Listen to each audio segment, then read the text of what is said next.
반갑습니다. 김용민의 급등 시그널입니다. 저희 급등 시그널은 종목의 대시세가 나오기 전에 나타나는 여러 가지에 대한 신호들, 그 시그널에 대해서 말씀을 드리고 거기에 따른 수혜주들을 함께 말씀을 드리고 있습니다. 오늘도 급등 시그널 시청해 주셔서 정말 감사드리고요. 급등 시그널 오늘도 영상 본격적으로 시청하시기 전에 영상 하단부에 있는 따봉 버튼, 좋아요 버튼 한 번씩만 부탁드리고요. 아직 구독 버튼을 누르지 않았다면 구독 한 번씩 부탁드리겠습니다. 저희 급등 시그널에서는 시청자분들을 위해서 2023년도 핵심이 될 수 있는 로봇 산업에 대한 총 정리집을 무료로 배포해 드리고 있습니다. 삼성에서 찍은 미래 먹거리 산업의 핵심인 이 로봇 산업에 대한 현재 시장의 흐름, 거기에 따른 로봇 산업의 변화, 그리고 거기에 따른 관련주들에 대한 재료들까지 자세하게 나와 있는 로봇 섹터 총정리집이다 라고 보시면 될 것 같고요. 이 리포트를 받는 방법에 대해서는 아마 영상을 처음부터 끝까지 집중하셔서 시청하시면은 어떤 식으로 받을 수 있는지 알 수 있지 않을까 생각이 됩니다. 자, 그러면은 바로 오늘의 본론으로 넘어가서 오늘 제가 여러분들께 말씀드릴 내용은 2차 전지 압도적인 세계 1위 배터리 미국 독점 기술력으로 이 주식이 앞으로 18배 급성장합니다 라는 내용으로 영상을 준비해 봤습니다. 오늘도 여러분들에게 도움이 되는 영상 준비했으니까요. 집중하셔서 시청하시면 좋을 것 같습니다. 일단 오늘 여러분들께서 주목하셔야 되는 이슈들과 오늘의 주제라고 할 수 있겠죠. 블루오션 시장에 진짜 수혜주는 이라는 내용으로 준비가 됐고요. 오늘 일단 시장에 2차 전지 관련주인 3기 EV가 상장이 됐습니다. 코스닥이 입성을 했고요. 시작도 상당히 좋게 움직였고 결론도 나쁘지 않게 마무리가 되는데 이게 LG 에너지 솔루션과 폭스바겐을 고객사로 보유한 기업이기 때문에 이러한 움직임이 나왔습니다. 이 기업에 대한 간단한 이야기는 조금 이따 말씀을 드리도록 하고요. LG 에너지 솔루션에서 이번에 이슈가 터졌죠. 북미 상용차에도 배터리를 이제부터 공급한다라는 내용이 나왔습니다. 이 상용차 시장에 대한 이슈들이 지금까지는 생각보다 크게 다뤄지진 않았었는데 오늘은 이 상용차 시장에 대한 흐름도 좀 자세하게 말씀을 드릴 예정입니다. 자, 그리고 이번에 결국에 전기차 보조금에 대한 내용이 제가 이번에 발표가 됐다라고 말씀을 드렸고요. 거기에 따른 국산과 수입 전기차에 대한 보조금이 달라진다라고 어제 영상에서 한번 말씀을 드렸는데 이번 상용차에 대한 내용과 어떠한 여파가 있을 수 있는지까지 자세하게 한번 말씀을 드려보도록 하겠습니다. 자, 그리고 한 대만 팔아도 13배가 남는 이 K배터리의 돌파구가 될 수 있는 이 쑥쑥 크고 있는 전기 상용차에 대한 내용으로 오늘 여러분들께서 보셔야 되는 수혜주들까지 자세하게 말씀을 드리겠습니다. 자, 일단 첫 번째 내용이죠. 3기 EV입니다. 따상을 이번에 터치를 했죠. 이체전지 관련주 3기 EV 코스닥을 입성을 해서 LG 엔솔과 폭스바겐을 고객사로 보유하고 있습니다. 사실 2023년도 올 한 해의 기업 상장 IPO 같은 경우에는 흐름이 상당히 좋습니다. 올해 상장한 기업 4곳 중에서 2곳이 따상에 성공하면서 IPO에 대한 긍정적인 관점이 살아나기 시작했고요. 3기 EV까지 강한 흐름이 이어지면서 시세 분출이 이어졌다라고 보시면 될 것 같습니다. 3기 EV 같은 경우에는 공모가가 11,000원이었거든요. 근데 애초에 오늘 시가가 22,000원에 형성이 됐고요. 상한가인 28,600원을 터치하고 결국에는 밑으로 밀리면서 마무리가 됐죠. 26,850원으로 마감이 됐습니다. 사실 이게 종목이 상장하는 시점이 상당히 중요한데 파월의 입에서 이번에 인플레이션 둔화라는 말이 15번이나 나왔거든요. 그렇기 때문에 시장에서는 앞으로 시장이 본격적으로 반등할 수 있겠구나라는 기대감이 강한 수급을 발생시키는 원동력이 됐고요. 지난해 12월과는 다르게 이 전기차 수요 둔화에 대한 우려를 일론 머스크가 일축을 시켰죠. 결국 2차 전지 섹터의 본격적인 반등이 시작되고 있고요. 거기에 따른 신규 성장에 대한 효과가 더해지면서 오늘 강한 시세가 나오지 않았나 생각이 듭니다. 자, 그래서 단순히 3기 EV가 IPO에 성공하면서 시장에서 주목을 받았냐? 그게 아니죠. LG 에너지 솔루션도 국내 배터리 시장을 상승시키는데 큰 일조를 하고 있습니다. 특히 이번에 LG 엔솔이 북미 상용차에도 배터리를 공급한다라는 기사가 나왔죠. LG 에너지 솔루션이 버스나 트럭 등 전기 상용차 분야 배터리를 공급한다는 기사가 나왔습니다. 북미 시장이요. 이 전기 상용차 시장 같은 경우에는 사실 승용차 시장과 비교했을 때 규모가 작을 수밖에 없겠죠. 우리가 일반적인 승용차가 트럭이나 버스보다 당연히 많을 수밖에 없잖아요. 하지만 이 차량 한 대당 들어가는 배터리의 탑재량이 상당히 많기 때문에 이 고부가적 전략의 시장으로 시장에서는 평가를 하고 있습니다. 거기다가 지금 북미 그리고 유럽 다양한 선진국들은 디젤 같은 내연기관 상용차에 대한 환경 규제를 계속해서 강화하고 있죠. 결국에는 이 트럭이나 화물차나 아니면 버스 같은 것들은 환경 규제 때문이라도 계속적으로 친환경 쪽으로 넘어가고 있는 추세가 나오고 있고요. 그 상황 속에서 가파른 시장의 상승세를 보일 것으로 전망을 갖고 있습니다. 그래서 이 전기 상용차 배터리 시장 같은 경우에는 2022년에는 37기가와트 37기가와트시에서 30년도 574기가와트시로 18배 엄청난 상승을 하면서 매년 40% 이상씩 성장할 것으로 예상이 됩니다. 아니, 전기차나 트럭이 얼마나 된다고 이렇게까지 성장할 수 있을까? 이렇게 의문을 가지실 수 있는데 실제로 이 시장 규모가 35만 대 수준에서 2030년도까지 8년 안에 8배에서 9배에 대한 성장이 나오거든요. 근데 전기 승용차에 탑재되는 이 배터리에 대한 용량이 75에서 80kWh 정도인데 전기 상용차 같은 경우에는 600에서 1000kWh로 이것마저도 거의 10배 가까운 8배에서 10배 가까운 용량을 탑재하기 때문에 한 대만 제대로 팔린다고 하더라도 그 용량에 대한 캐파가 상당히 크다라는 것을 여러분들께서 주목하시면 될 것 같고요. 국내에서도 당연히 트럭이나 버스 이런 것들이 있겠죠. 이미 이 부분에서는 전기 버스로 많이 전환이 되고 있죠. 우리가 일반적으로 버스를 타다 보면은 전기 버스가 상당히 많다라는 걸 볼 거예요. 근데 중요한 거는 그 전기 버스 다 중국이 점차적으로 시장을 장악을 하고 있습니다. 중국차 진출에서 치열해주는 국내 상용차 시장이라는 내용이죠. 중국 자동차 업체들이 국내에 대한 진출을 본격화하면서 국내 전기차 상용차 시장이 경쟁이 본격화가 되고 있습니다. 이게 몇 년 전까지만 하더라도 2020년까지만 하더라도 23.2%밖에 안 됐던 중국의 전기버스가 지난해 거의 50%까지 2배 이상 성장을 해버립니다. 지난해 상반기까지 등록된 전기버스의 거의 한 900대 가운데 896대죠. 가운데서 400대 정도가 중국의 전기버스로 지금 채워져 있습니다. 그러니까 중국이나 미국 같은 경우에는 자국 내 뭐 버스든 상용차든 아니면 승용차든 자국의 기업을 살리기 위해서 보조금을 줬다고 하면은 한국 같은 경우에는 그냥 말 그대로 이 전기 친환경에 대한 보급의 목표를 뒀었습니다. 즉 우리나라에서는 중국보다 가격 경쟁력이 없는 버스 같은 경우에는 당연히 뺏길 수밖에 없겠죠. 그렇기 때문에 중국 버스에 대한 채택률이 계속적으로 올라왔고요. 여기서 끝나는 게 아니라 사실 이 중국 전기 버스에 대한 선택의 이유가 있습니다.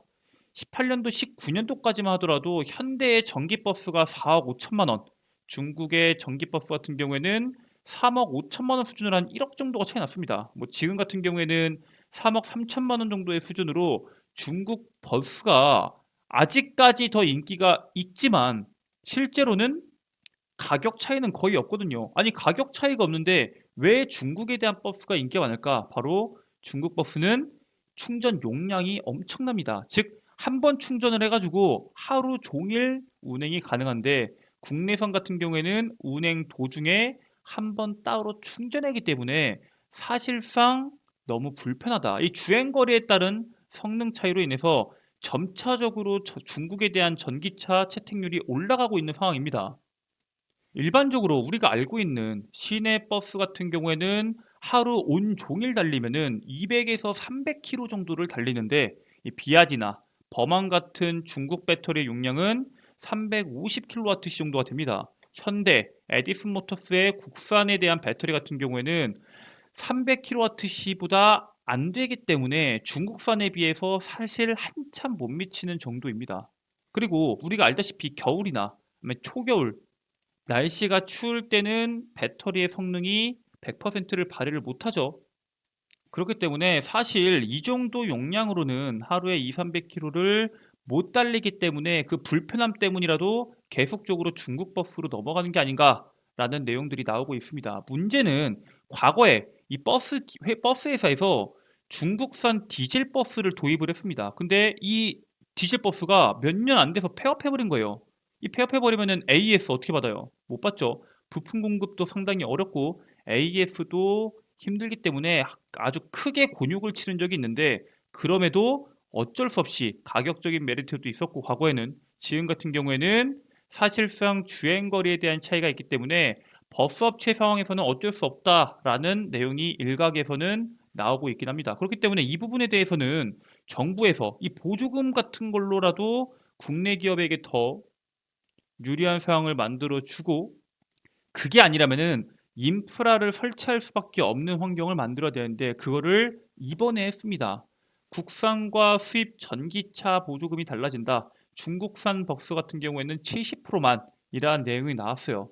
아이오닉 같은 경우에는 680만 원, 테슬라 같은 경우에는 260만 원으로 한국도 미국이나 중국처럼 국산 전기차에 대한 우대 정책이 발표가 됐습니다. 그리고 직영이나 아니면 협력 사후 서비스 AS적인 부분이 세팅이 되어 있지 않으면은 사실상 성능 보조금도 조금씩 덜 받을 수밖에 없습니다. 그러니까 너희들이 보조금을 많이 받고 그걸로 인해서 자동차를 많이 팔고 싶으면은 우리나라에 너희들도 사후 서비스 충분하게 하고 직영점도 설치하고 충전소도 설치하고 여러 가지에 대한 인프라에 투자를 해라라는 게 정부의 이번 정책의 핵심입니다.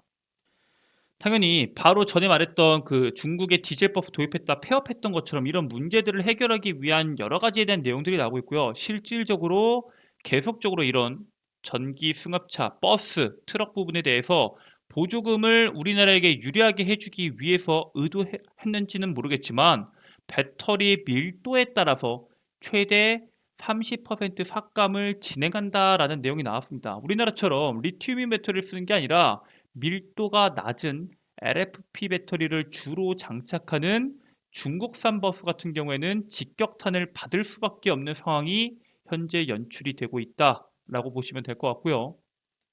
그렇다면은 중국산 버스가 지금 판매가 많이 안 된다고 했을 때 어느 곳에서 어느 기업이 돈을 가장 많이 벌 수 있을까요? 바로 이 상용차 시장을 최대한 빠르게 장악하는 기업이 돈을 벌 수 있습니다. 그 기업이 현재 이 블루오션을 선점하는 기업이 현재 LG 에너지 솔루션이 진행 중에 있습니다. LG 에너지 솔루션 같은 경우에는 한국, 미국, 일본 상용차 시장을 동시 공략을 들어가고 있습니다. 일단 국내 버스, 에디슨 모터스 버스와 현대차 같은 경우에는 일부, 사실 현대차는 과거에 LG 에너지 솔루션에서 SK온으로 배터리를 좀 옮겼죠. 어쨌든 현대차 버스에는 일부, 그리고 에디슨 모터스에다가 상용차에다가 배터리를 공급하고 있고요. 일본 상용차 1위 브랜드인 이수즈와는 현재 공급에 대해서 이야기를 하고 있습니다. 그리고 포드, 그다음에 이베코는 이제 이탈리아 상용차 제조사인데 여기에다가 전기 화물차용 배터리를 납품하고 있습니다. 근데 아까 말했듯이 이 전기 화물차 그리고 이 전기 버스 이런 전기 상용차 같은 경우에는 배터리 안에 상당히 많은 에너지가 들어가기 때문에 앞으로 이 배터리 모듈에 대한 단가가 5기가와트 시당 1조 원 내외로 현재 시장에서 판단을 하고 있고요. 이번에 미국이랑 LG 에너지 솔루션이 계약한 북미의 FEPS 같은 경우에다가 지금 공급을 19기가와트시를 공급을 하기로 했죠. 즉 규모로만 보면은 4조에 육박하는 규모를 이번에 계약이 진행됐다라고 보시면 될 것 같습니다. 이 가격 자체가 어느 정도냐면은 일반적인 기존 상용차 있죠. 상용차보다 가격이 한 50% 정도 더 비싸다고 생각하시면 될 것 같습니다. 그러니까 실제로는 한 3기가와트 시당 1조 원이 아니라 5기가와트 시당 1조 원이 아니라 5기가와트 시당 한 6천억? 한 7천억 정도가 되겠죠. 거기다가 특히 이번에 미국과 계약하는 게 배터리 셀이 아니라 배터리 모듈이죠. 배터리 모듈이기 때문에 이 추가 과정이 발생을 해서 사실상 수익성이 배터리 셀을 계약해서 납품할 때보다 훨씬 더 높을 것이다 라는 이야기가 나오고 있고요. 그 시장에 LG 에너지 솔루션이 선두로 달리고 있다라고 보시면 될 것 같습니다. 자, 그리고 이번에 계약하는 게 상당히 중요한 게 이베코도 마찬가지고요. 이 전기 버스랑 트럭 계약하는 게 중요한 게 사실 공공재 성격이 강한 이 보급형 모델 중심인 전기 버스 같은 경우에는 교체 주기가 상당히 짧습니다. 비교적 짧고요. 그렇기 때문에 중국의 LFP 배터리 같은 빨리빨리 바꿀 수 있는 그런 배터리를 많이 쓰는데 화물차 같은 경우에는 프리미엄 완성차 브랜드가 주도하는 경우가 상당히 많습니다. 대표적으로 벤츠가 여러분들 화물차 벤츠 아시죠? 엄청나게 큰 트럭들 그런 것들을 완성차 브랜드가 주도하는 만큼 국내 배터리 3사의 선점을 기대해 볼 수가 있습니다. 실제로 한 대만 판다고 하더라도 일반적인 이 판매를 배터리 하나를 팔았을 때보다 13배에 대한 가치가 있는 이 K 배터리의 앞으로의 돌파구가 될 수 있는 전기 상용차 시장이기 때문에 현재 우리나라에서 투자하고 있는 기업들 눈여겨봐야 되고요. 정부가 지금 주도적으로 화물차 전기버스의 흐름이 친환경으로 빠르게 변화가 나오고 있는 만큼 전기차 배터리 시장이 빠르게 커지는 데 있어서 엄청나게 큰 영향이 나올 수밖에 없는 상황이다 라고 보시면 될 것 같고요. 근데 문제는 이렇게 열심히 팔아서 돈을 번다고 하더라도 실제로 돈을 더 버는 데가 있습니다. 영업이익이 50%, 한국 배터리 위에 순이익 1000%, 중국 리튬, 전기차, 자동차 호황으로 인해서 지난해 이 영업이익이 50% 60%씩 대박이 났죠. 뭐 LG엔솔도 그렇고 삼성 SDI도 그렇고 SK온 같은 경우에는 여전히 적자지만 전기자동차 호황으로 인해서 배터리에 대한 엄청난 순이익이 나왔습니다. 근데 문제는 핵심 원재료인 세계 정제 리튬의 6할을 거머쥐고 있는 중국이 원자재 업체 중에서 순이익을 무려 1000% 넘게 폭증을 했다라는 내용이 나왔습니다. 그러니까 사실 제주는 한국이 부리고 돈은 중국이 벌어간 상황이다라고 보시면 될 것 같고요. 배터리 용량이 크게 급증하는 만큼 거기에 들어가는 원자재 업체들이나 아니면 소재 업체들 당연히 시세가 높게 나올 수밖에 없겠죠.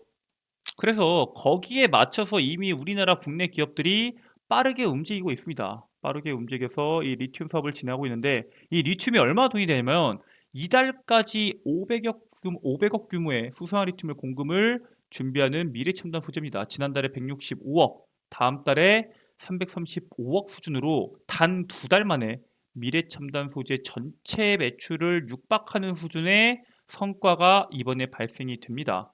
근데 탄산 리튬 같은 경우에는 사실 공급 과잉에 대한 우려가 있는데 IRA로 인해서 수요가 상당히 부족한 수산화 리튬을 공급하기 위해서는 이 늘어나는 양극재 공장의 속도에 맞춰서 해외 법인이나 아니면은 공장을 추진하는 기업들이 늘어나고 있습니다. 바로 이 미래첨단 소재처럼요. 그렇기 때문에 추후에는 실적이 폭발적으로 늘어날 수 있는 그런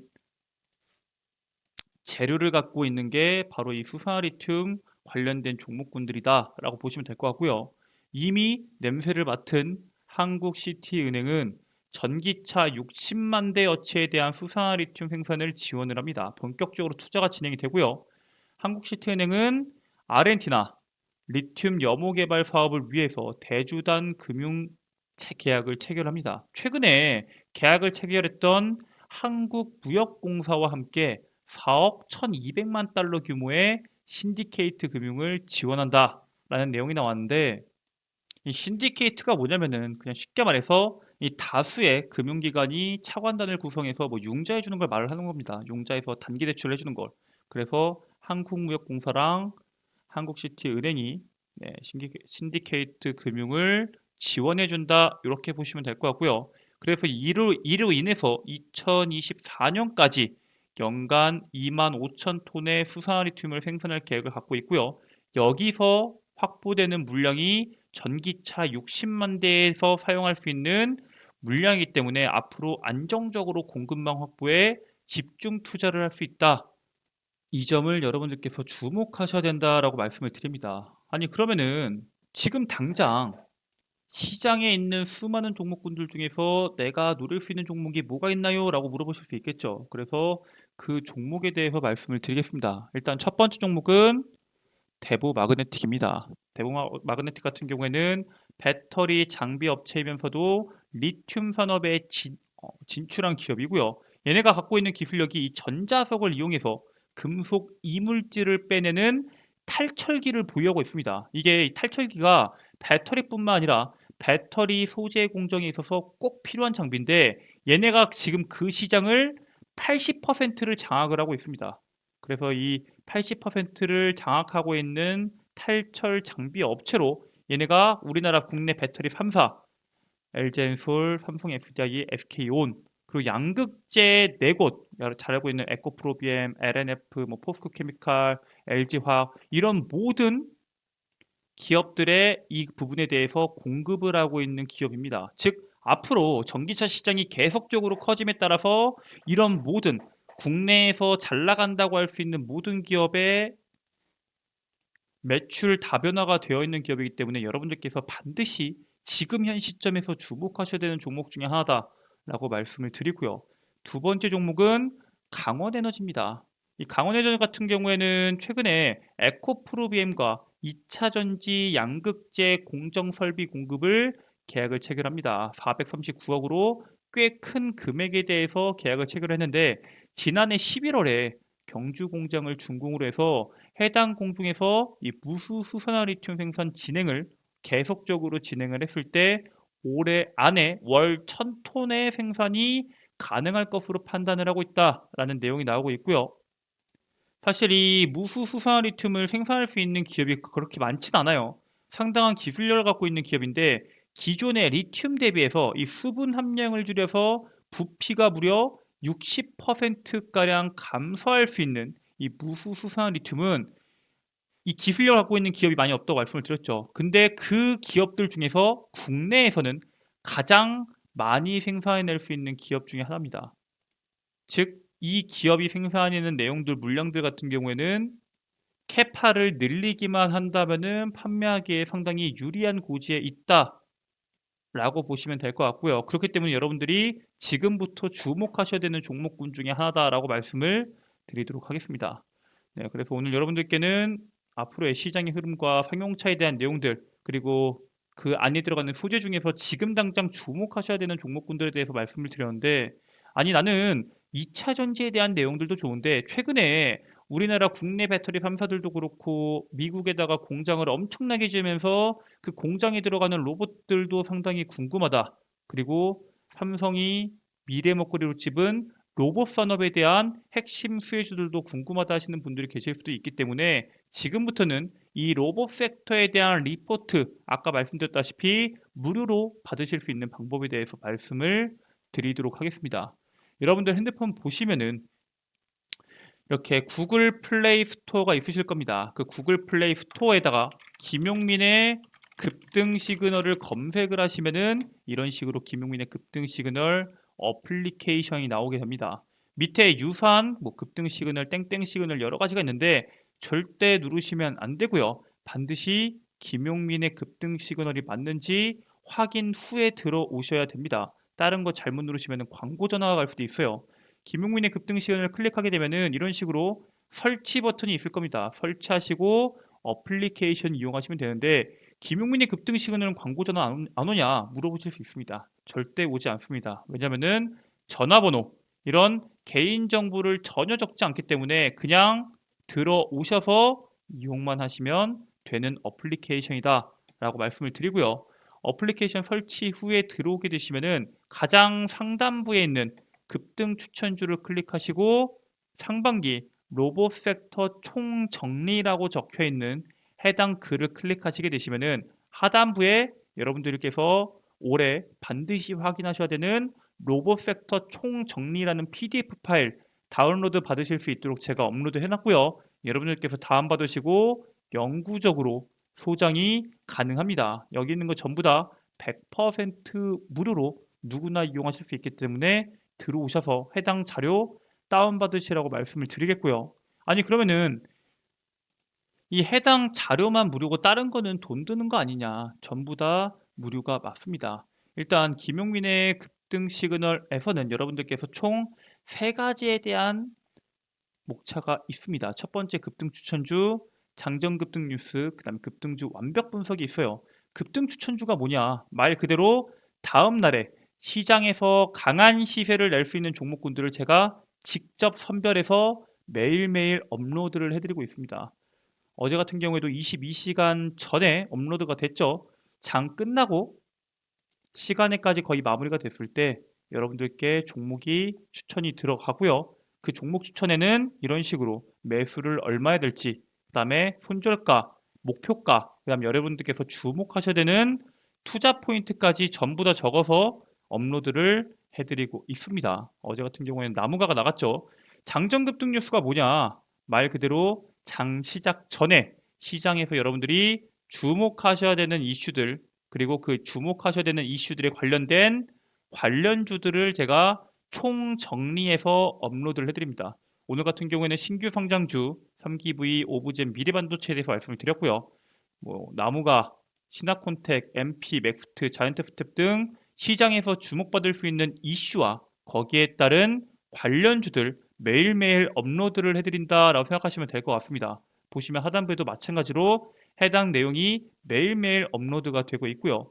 급등주 완벽 분석은 오늘 당장 시장에서 주목받았던 내용분들 제가 정리해서 어떠한 이슈가 있었고 그 이슈에 대한 종목은 뭐가 있으며 그 종목은 왜 이 이슈에 포함됐는지 정리해서 업로드를 해드리고 있습니다.